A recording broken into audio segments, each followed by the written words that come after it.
Bonjour tout le monde. Donc du coup, j'ai comme d'habitude la lourde tâche de passer en troisième. Vous en avez marre, vous voulez boire le café. Alors, je vais vous parler des choses un petit peu plus futuristes. Il y aura quelques trucs un peu pratiques ici, puis voir un petit peu ce qui va arriver pour vous garder le plus éveillé et stimuler votre curiosité. Donc, trois questions. Ah, bon, ça marche pas. Trois questions. Peut-on ralentir l'apparition? Quelles sont les possibilités de traitement actuelles? Et puis, peut-on guérir le diabète de type 1? C'est un petit peu des questions qu'on a de temps en temps. Alors du coup, j'ai voulu essayer d'y répondre. Donc la première, peut-on ralentir l'apparition? En fait, je ne vais pas aller beaucoup dans les détails parce que ce serait le docteur Jaffar qui va parler après, probablement un peu plus en détail, mais juste un petit teaser. Donc vraiment, l'histoire naturelle du diabète de type 1, elle se comporte en plusieurs étapes. Il y a une prédisposition génétique au début. C'est pas très clair encore pourquoi, qui aura des prédispositions génétiques. Donc il n'y a pas un gène qui va déterminer le diabète de type 1. C'est des compositions, c'est vraiment plutôt avec des HLA. Donc on peut calculer des scores génétiques de risque. C'est des choses qui vont arriver ou qui arrivent progressivement. Puis progressivement, il y aura une auto-immunité qui va se développer. Donc il y aura une inflammation qui va commencer à détruire les cellules du bêta qui est dans le pancréas. Ce n'est pas les anticorps qui détruisent les cellules bêta, je tiens juste à préciser, c'est un marqueur, les auto-anticorps. Et progressivement, lorsqu'on arrive à 10% environ de la cellule, 10% des réserves de cellules qui produisent l'insuline, on a le diabète de type 1 qui apparaît. Donc on différencie maintenant le diabète de type 1 en différents stades, 1, 2, 3, et puis ça sera abordé après. En fait, il y a toutes les questions. Lorsque le diabète il est révélé, donc vraiment qu'il y a ce diabète de type 1 inaugural, des fois il y a des phases qu'on appelle lune de miel. Donc c'est un joli terme pour dire en fait qu'il y a une rémission transitoire où les cellules elles arrivent à produire suffisamment l'insuline, comme c'est illustré ici sur le petit rebond. Puis la question c'est en fait à ce moment-là, est-ce qu'on peut donner des médicaments pour prolonger cette phase lune de miel? Et il y a énormément de molécules qui sont actuellement investiguées pour traiter dans cette phase-là. Donc elles sont listées ici avec des noms plus ou moins complexes et puis qui agissent à différents niveaux. Donc je ne vais pas voir en détail. Ici, elles ont toutes des niveaux d'avancement assez différents également. Il y a une seule pour l'instant qui est reconnue et validée, c'est le teplizumab, l'anti-CD3, puis je reviendrai dessus après. Mais il ne faut pas oublier l'importance, et puis c'est pour ça que je voulais quand même en parler, de l'exercice et de l'activité physique. Donc ça reste les piliers du diabète de type 2, mais aussi les piliers du diabète de type 1, mais aussi du diabète de type 1 au début du traitement. Si on fait attention à l'alimentation qu'on a, qu'on diminue les excursions glycémiques, donc on évite d'avoir des index glycémiques trop élevés, et qu'on fait de l'activité physique régulière. L'activité physique, c'est un bon médicament. Et du coup, on capte mieux notre sucre. Donc vraiment, il y a aussi des effets de préservation au niveau de la cellule bêta. Donc c'est vraiment extrêmement important de bien insister aussi ça dès le début du diabète de type 1. Et comme je vous ai dit auparavant, il y en a une seule qui est actuellement reconnue et validée, c'est le teplizumab. Donc c'est un nom complexe, un anticorps monoclonal qui va aller fixer les anti-CD3. Et c'est le seul médicament qui a eu un approval de la FDA, donc du coup qui peut être prescrit pour ralentir le déclin de la fonction bêta chez des personnes qui ont un diabète de type 2 présymptomatique, donc de stade 2, donc adultes et enfants. C'est pris en charge aux États-Unis, c'est disponible aux États-Unis et ça se donne en perfusion pendant 14 jours pour la modique somme de $160 000. Voilà, donc c'est toute la discussion entre donner un truc à 200 000 balles et puis manger mieux, voilà, il y a toutes les discussions. Donc on espère que le teplizumab sera un petit peu moins cher quand il viendra en Suisse. Les résultats sont spectaculaires, ça ralentit quand même. J'étais un petit peu critique en parlant de ces 160 000 francs, mais ça ralentit de manière drastique le déclin de la fonction bêta à 2 ans. Donc c'est assez miraculeux d'imaginer qu'en fait on puisse ralentir pendant 2 ans, ne plus avoir besoin d'insuline. Après, à voir, est-ce que ça sera plus ou moins. Et le prix sera le gros déterminant. Donc finalement, quelles sont les possibilités actuelles de traitement? Donc au niveau des traitements, ça reste de l'insuline, il n'y a pas de gros changements par rapport au traitement du diabète de type 1 classique, mais il y a des mais. Vous savez que la population malheureusement souffre de plus en plus de surpoids et d'obésité. Les chiffres au niveau des États-Unis, alors qu'ils sont précurseurs dans tout, sur tout ce qui est mauvais, et élire des bonnes personnes, ils ont 60% de la population diabétique de type 1 aux États-Unis qui souffrent de surcharge pondérale ou d'obésité. En gros, c'est un tiers poids normal, BMI normal, un tiers surpoids, un tiers obésité. C'est vraiment extrêmement impressionnant. Donc du coup, il y a de plus en plus d'études en cours et puis qui ont déjà été faites par rapport aux traitements non insuliniques en cas de diabète de type 1, en particulier les analogues GLP-1, GIP, donc le tirzepatide. Donc on a parlé très brièvement du tirzepatide. Ce qu'il va faire, c'est super GLP-1 entre guillemets, mais qui lie aussi le GIP, qui fait que du coup il y a des effets extrêmement impressionnants au niveau de la glycémie, au niveau du poids. Je ne vais pas aller dans les détails, qui ont des propriétés aussi cardioprotectrices, comme l'étude a montré la semaine passée. Et c'est une efficacité qui est largement connue chez le diabète de type 2 et obésité. Mais qu'est-ce qu'il en est chez le diabète de type 1? Il y a quelques études. Alors, il y a une étude randomisée contrôlée de Lilly qui est en cours, donc on n'a pas encore les résultats. Mais il y a des études rétrospectives de différents groupes. Là, c'est un qui a été montré, qui a déjà été publié, qui est encore reparlé la semaine passée au Congrès européen. 84 personnes avec un diabète de type 1 sous tirzépatide pendant 6 mois versus les contrôles. Vous pouvez voir dans ce groupe-là, cette étude-là rétrospective, 20% de perte de poids environ, 0,5% de baisse de glycée, baisse de 20% de basal, de 60% les besoins d'arrêt rapide, donc vraiment assez spectaculaire. Et c'est chez des gens qui avaient déjà un diabète depuis 27 ans, hein, donc c'est de moyenne. Donc c'est pas des gens qui ont un diabète de type 1 nouvellement diagnostiqué. Donc vraiment des résultats extrêmement impressionnants en cas de surcharge pondérale ou d'obésité, sur la résistance à l'insuline et sur les besoins d'insuline, et également sur la prise alimentaire. Si on mange moins, il y a moins besoin d'insuline. Donc c'est assez impressionnant. Et en fait, si on regarde, il y a 3 études qui sont disponibles, qui ont été déjà publiées, de durée assez variable, 3 mois, 8 mois, 21 mois, avec des effets relativement similaires au niveau de la glycée, 0,3, 0,5, 0,9%, une nette augmentation du temps passé dans la cible, une perte de poids qui est variable selon la durée, là c'était 21 mois, l'autre 3 mois, donc entre 8 et 20%, enfin vraiment extrêmement spectaculaire par rapport aux besoins d'insuline, par rapport au poids. Donc on se réjouit d'avoir des données avec des études randomisées contrôlées de longue durée pour pouvoir les utiliser. Il y a également des études qui sont en cours dans d'autres dans d'autres populations, pas uniquement pour la perte de poids. Là, il y a des collègues de Berne qui font une étude. En fait, ils utilisent le tirzépatide pour diminuer les besoins d'insuline chez les personnes qui ont un diabète de type 1 sous pompe, avec un BMI à partir de 23. Donc même pas forcément une surcharge pondérale. Donc, mais là, c'est une toute petite dose de tirzépatide. Donc voilà, il y a pas mal de changements.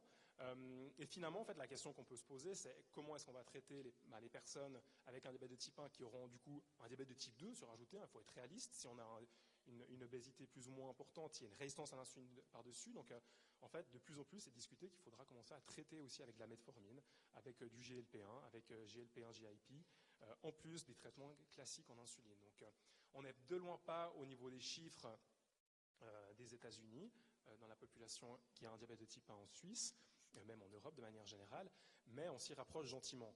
Je ne vous ai pas non plus montré dans les détails, au Congrès européen, ils ont montré aussi des cohortes en Belgique, où même c'est environ 30-40% des personnes avec un diabète de type 1 qui souffraient d'obésité ou de surcharge pondérale, et même 16% qui avaient déjà un MASH, donc une atteinte hépatique, stéatosique, donc vraiment due à la métabolique, pardon. Donc on va s'orienter de plus en plus aussi avec ce traitement-là, en plus de l'insuline. Autre point, donc au niveau traitement, donc vraiment les traitements actuellement passent beaucoup par l'apport de la technologie. Vous connaissez déjà les mesures du glucose en continu. Je rappelle, donc c'est ces capteurs qu'on met sur la peau. Sous la peau, j'en parle pas, vu qu'ils vont être retirés du marché suisse, qui se mettent sur la peau et du coup qui vont mesurer le glucose dans le liquide interstitiel de manière continue et qui vont transmettre les glycémies sur un appareil, sur un téléphone ou sur une pompe. Donc ça ne prend pas de sang, ça ne fait pas mal, sauf quand on le pique sur le bras. Ça dure 10 à 15 jours.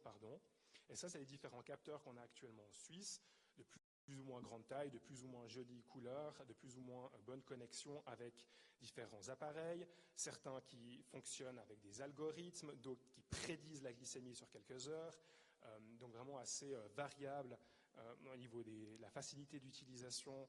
Ils sont tous assez faciles, il faut être honnête. Et puis les remboursements, ils sont tous pris en charge par l'assurance de base en cas de diabète insulino-requérant sous insulinothérapie intensifiée. Avec différentes positions, il y en a 2 ou 3 qui sont avec des positions différentes de la LIMA, mais aucun n'a besoin de demande à l'assurance. Par contre, pour l'instant, ça doit être prescrit uniquement par un endocrino-diabéto. Peut-être que la LIMA changera dans un futur plus ou moins proche, pour que certains de ces capteurs puissent être aussi prescrits pour les personnes que sous insuline basale ou prescrits aussi par les médecins généralistes, médecins de premier recours. Donc pour l'instant, actuellement, pour être remboursé de manière régulière, c'est uniquement sur prescription endocrino-diabéto.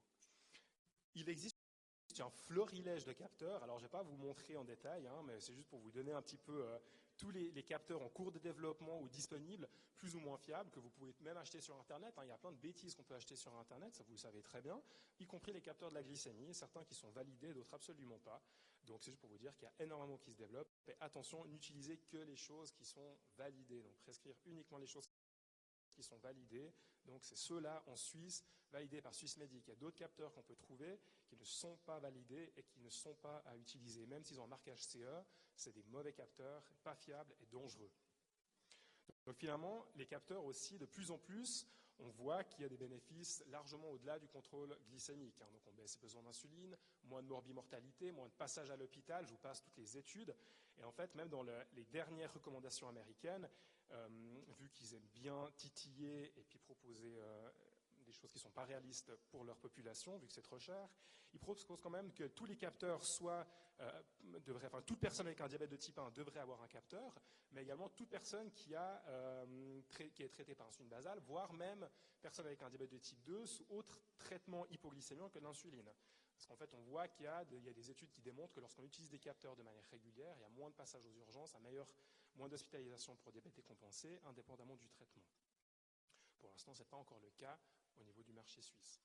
Par rapport aux mesures futures, donc il y a des nouvelles choses qui vont arriver en cours de développement. Il y a Abbott qui développe un capteur qui mesure le glucose et les cétones. Donc ça, c'est une image d'illustration, on ne sait pas ce qu'on va vraiment voir, mais on peut imaginer d'avoir un seul capteur qui va mesurer les deux, les corps cétoniques et le glucose, dans le but d'éviter vraiment les acidocétoses, donc ce qui serait assez magique. Et puis, il y a un capteur qui s'appelle Glucotrack, qui est entre autres aussi soutenu par le Diabetes Center à Berne, qui est assez fou. Donc c'est un capteur qui, pour l'instant, ils ont fait des études pour une durée d'1 an, mais qui pourrait être jusqu'à 3 ans, qui est implanté en sous-cutané, mais avec un sensor qui va dans le protocole qu'ils ont dit pour l'étude d'1 an, qui va dans la sous-clavière, donc du coup qui est intravasculaire, un peu comme une PICC line en gros, ou une VVC, donc d'avoir en gros un capteur qui mesure en continu pendant 3 ans. Donc c'est des choses les études sont en cours, peut-être qu'on aura ça sur le marché dans les données les plus positives en 2028, mais voilà, il y a des choses assez folles qui arrivent. Et qu'en est-il des autres méthodes de mesure du glucose? Il y a des choses que vous pouvez trouver sur Internet, acheter. Bravo, vous avez perdu de l'argent si vous avez acheté, c'est absolument pas validé et pas fiable. Donc pour l'instant, ça ne marche pas ou c'est pas suffisamment fiable. Certaines des montres, on peut les acheter déjà directement, ça coûte 200-300 francs. Il y a une étude aussi qui était très intéressante, c'est des Allemands qu'on fait, qui ont mis une de ces montres sur une banane et la banane donnait des glycémies. Voilà, c'est juste pour vous donner la précision de ces appareils. Donc attention, n'utilisez que des choses qui sont validées. Ensuite, on a des stylos connectés, donc on a des stylos rechargeables. On a parlé avant justement de l'impact aussi écologique, c'est des choses que moi j'apprécie beaucoup. Donc on essaie d'utiliser des stylos où on peut changer les cartouches. On a des stylos connectés, donc qui sont intelligents. Donc par contre, par exemple, ceux-là, ça va vous mettre le petit ici. Il n'y a pas le pointeur, dommage. Celui de droite, ça vous met la glycémie, la dose d'insuline quand est-ce qu'elle a été faite avec un décompte à la seconde près de quand a été faite la dernière dose, juste en appuyant sur l'écran. L'autre, c'est aussi un stylo rechargeable qui fonctionne avec un capteur spécifique de Medtronic qui fait que du coup, ça va vous donner, il y a un algorithme, un calculateur de bolus qui va vous déterminer aussi les besoins d'insuline que vous devriez faire avec votre stylo selon votre glycémie. Donc vraiment tout ça pour aider la prise en charge de nos patients, simplifier la prise en charge de nos patients. Mais voilà, il y a aussi des alarmes, des choses qu'il faut prendre en compte qui sont parfois un petit peu embêtantes, et ces choses qui sont prises en charge par l'assurance de base. D'autres façons d'administrer l'insuline, on peut se poser la question. Alors, il y a un stylo, un sujette qui est distribué en Suisse, qui est de l'administration de l'insuline sans aiguille. Donc, on doit le charger. Il faut avoir un PhD pour pouvoir comprendre comment charger ce stylo. Désolé si quelqu'un l'apprécie. On peut en discuter après, c'est très compliqué à charger. Et puis, en fait, ça injecte sous haute pression l'insuline à travers la peau. Donc, il n'y a pas d'aiguille, mais ça fait mal pour l'avoir injecté. On en a tous essayé dans notre service. Enfin, certains ont essayé dans notre service et ça fait mal en injectant. Ça fait comme une petite brèche. Voilà, c'est disponible, donc ça peut aussi être intéressant. Et puis, des choses qui ne sont pas encore disponibles en Suisse, mais qu'il y a aux États-Unis, c'est l'Afrezza, l'insuline inhalable. Donc en gros, on inhale, c'est par des cartouches de 2, 4, 8 unités. On inhale l'insuline rapide, c'est hyper vite absorbé. C'est même plus rapidement absorbé que de l'insuline sous-cutanée. Et c'est relativement sécuritaire, y compris au niveau pulmonaire. Donc ça fait des années et des années et des années qu'ils nous bassinent avec cette Afrezza. Je ne sais pas si un jour elle viendra. Et j'en suis pas convaincu. Après, par rapport aux autres pompes, donc les pompes insuline, je rappelle, les pompes à insuline, pour beaucoup de gens, c'est ça. Ça, c'est la première pompe à insuline qui avait été développée, qui était intraveineuse. Je vous rassure, c'est pas le cas. C'est des petits appareils, plus ou moins petits, je vous montrerai après, qui en gros, on charge l'insuline. Donc le but, c'est de faire comme un pancréas. Donc on va le mettre de l'insuline rapide dedans. Ça diffuse de l'insuline de manière continue. Et ça va, dans les dernières générations, ça communique avec le capteur, avec puis un algorithme qui va aider à déterminer l'insuline pour éviter les hyperglycémies et éviter les hypoglycémies, vraiment en adaptant en continu l'insuline minute après minute pour rester dans ces cibles. Donc on a différentes sortes de pompes qui sont actuellement disponibles en Suisse, et là je parle uniquement des validées, pas de celles qui viennent d'autres continents et qui ne seront des mauvaises études. Donc c'est uniquement ces quatre-là. Medtronic, Tandem, Insulet, donc Minipod et Gamma PS d'Ypsomed, qui fonctionnent avec différents capteurs, qui ont différents algorithmes, qui ont différentes tailles. Il y en a une seule qui est celle en bas à droite, donc qui est en pompe patch. Donc c'est un patch qu'on met sur la peau, qu'on remplit durant 3 jours avec de l'insuline, qu'on remplit d'insuline et qu'on laisse durant 3 jours sur la peau. Les autres, c'est avec des tubulures, donc il y a un cathéter qui va sur la peau, qui diffuse l'insuline. Au niveau des fonctionnements, les 4 sont absolument excellentes, avec des très très bons résultats. Et vraiment, on en a pour tous les goûts et les couleurs. Et c'est pris en charge par l'assurance de base. Les 3 pompes que vous voyez qui sont avec tubulure, donc les 3, et puis celle qui est en bas à droite avec pompe, il y a un surcoût qui n'est pas pris en charge par l'assurance de base. Ils le vendent environ 600 francs de plus que ce que rembourse la Lima. Donc il y a un surcoût qui est non négligeable pour les patients et un gros frein en fait pour l'utilisation à large échelle. 600 francs si on commande ces capteurs, ces pompes une fois tous les 3 mois, et puis même jusqu'à 900 francs si on commande tous les mois. Donc c'est important aussi de dire ça aux patients, que malheureusement, il peut y avoir certains surcoûts et que c'est quand même très limitant. Vers quoi on s'oriente avec toutes les pompes? Vers des choses tout le temps plus petites, plus intelligentes, plus discrètes, plus confortables. Donc on a des pompes qui là, si je mets avec le pointeur en bas à droite, c'est une pompe futuriste. Alors je ne sais pas du tout à quel niveau elle est de développement, mais elle comprend capteur du glucose et pompe à insuline. C'est toutes les questions qu'on se demande. Alors comment est-ce que ça va fonctionner lorsque le capteur dysfonctionne? Est-ce que la pompe dysfonctionne? Est-ce qu'il faut tout jeter? On a des pompes, la pompe Mobi qui est aux États-Unis, qui on espère arrivera sur le marché suisse l'année prochaine, qui peut être utilisable en pompe patch avec pas la pompe à jeter tous les 3 jours, mais uniquement le réservoir à changer tous les 3 jours. On a aussi des pompes de plus en plus petites, d'autres marques qui arrivent, d'autres avec celle-là. Elle est assez rigolote, c'est une petite pompe vraiment toute petite qui pèse 60 grammes, qui a une tubulure qui s'enroule sur elle-même, donc assez pratique. Et puis il y en a une, la Luna, je l'ai mise ici parce qu'elle est aussi marrante, je ne sais pas si un jour elle viendra sur le marché. Elle a été développée pour les gens qui sont sous stylo d'insuline et qui ne veulent pas avoir de pompe pendant la journée parce qu'ils ne veulent pas que ça se voit, mais qui aimeraient mettre une pompe durant la nuit pour avoir des glycémies parfaites durant la nuit. Donc en gros, la pompe, elle donne des microbolus durant toute la nuit pour maintenir la glycémie stable durant la nuit, en plus de l'insuline basale. Et du coup, comme ça, vous commencez le matin avec une glycémie à 5 en étant content. Donc voilà, c'est des choses qui arrivent. Et puis en fait, si on regarde dans les prédictions un petit peu des possibles pompes mises sur le marché d'ici 3 ou 5 ans, en gros, ça va exploser. Donc vraiment, on en a de plus en plus, plus petites, en patch, avec tubulure, sans tubulure, communiquant avec plein de capteurs différents.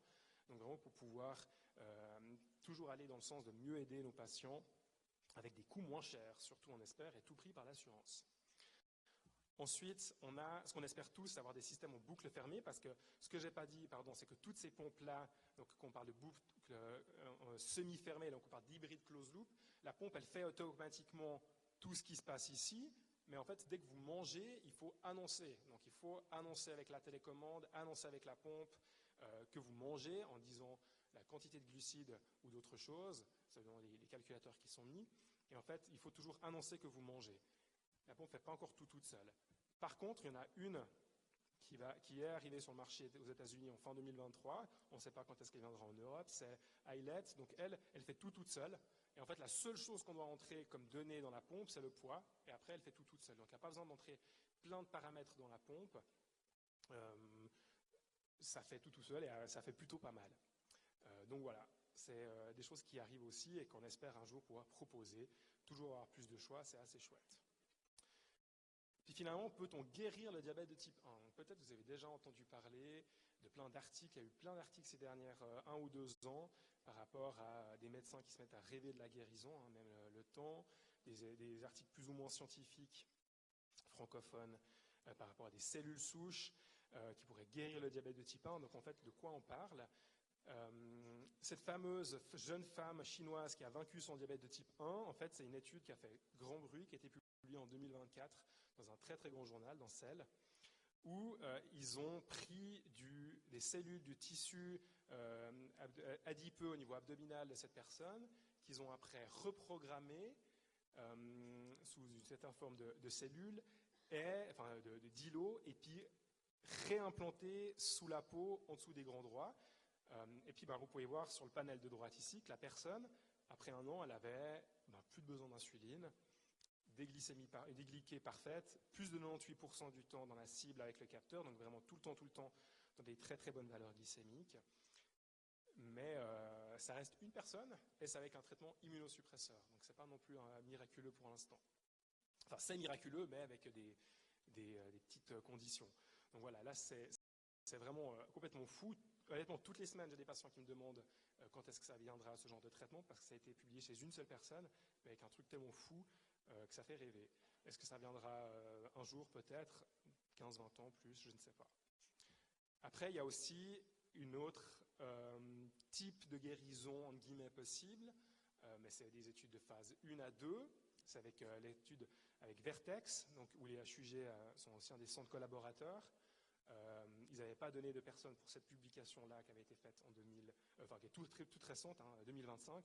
Donc en gros, c'est des cellules souches qui sont différenciées en cellules bêta, qui sont après infusées comme une transplantation d'îlot au niveau circulation porte, et avec un traitement immunosuppresseur. Donc il y a un traitement immunosuppresseur, c'était proposé chez des personnes qui avaient des hypoglycémies récidivantes ou ce qu'on appelle des gens qui ne ressentaient plus les hypoglycémies, donc des personnes très sélectionnées. Et vous pouvez voir que dans les 18 personnes qui ont été traitées avec ces îlots ces cellules souches différenciées en îlots, extraordinaire aussi, à 1 année, on a des personnes qui ont atteint des bonnes cibles de la glycémie, avec des glycées qui étaient excellentes, en dessous de 6, quasiment plus d'insuline utilisée, plus de 90, presque 8% du temps dans la cible, donc vraiment assez fou. À noter qu'il y a eu 2 personnes qui sont mortes dans l'étude. Alors ils ont dit que ce n'était pas directement lié au produit. Une autre, c'était un choc septique, si je me rappelle bien, tu me corrigeras Karim, et qui était ce traitement immunosuppresseur, donc aussi assez incroyable qu'on puisse imaginer. Ça reste quand même assez incroyable parce que les transplantations d'îlots, ça fonctionne, c'est gardé dans des situations assez terminales de diabète de type 1, passer une greffe, mais du coup c'est toujours l'approvisionnement des îlots qui est compliqué. Si on a maintenant des thérapies qui permettent d'avoir plus facilement accès à ce genre de choses, c'est assez fou. Et il y a encore aussi un autre groupe à Chicago avec une start-up qui s'appelle Sternova, qui fait aussi ce genre de choses, qui différencie les cellules souches en îlots, et puis eux qui mettent des sortes de pouch sous la peau, en dessous des muscles dans les grands droits, et puis qui vont aller infuser comme ça de manière assez régulière aussi des îlots. Les études sont toujours en cours de manière assez précoce, c'est toujours avec une immunosuppression également, mais voilà, ça fait rêver, c'est incroyable, et puis comme les patients nous posent beaucoup de questions, c'est pour ça que je vais quand même vous partager ces différentes nouvelles, même si ces traitements n'arrivent pas pour l'instant. Voilà, donc on a des changements majeurs dans la prise en charge précoce, la prévention du diabète de type 1, on se réjouit d'écouter Jafar après. Il y a de plus en plus de personnes avec un diabète de type 1 qui ont un syndrome métabolique, donc du coup, il faut considérer gentiment de les traiter avec des traitements de diabète de type 2, ce qui était assez fou, en fait, on ne pensait pas il y a quelques années encore. Donc metformine, GLP-1, SGLT2, j'en parle pas parce qu'elle a risque d'acidocétose, donc on n'utilise pas ça chez le type 1. Les technologies de plus en plus efficaces, de plus en plus petites, plus faciles à utiliser, mais beaucoup plus de choix, donc plus de temps aussi pour nous qu'il faut consacrer pour connaître et être à jour, enseigner par rapport à ça. Et voilà, peut-être que dans ce futur très lointain, tout le monde sera greffé. Je vous remercie pour votre attention et à dispo pour les questions.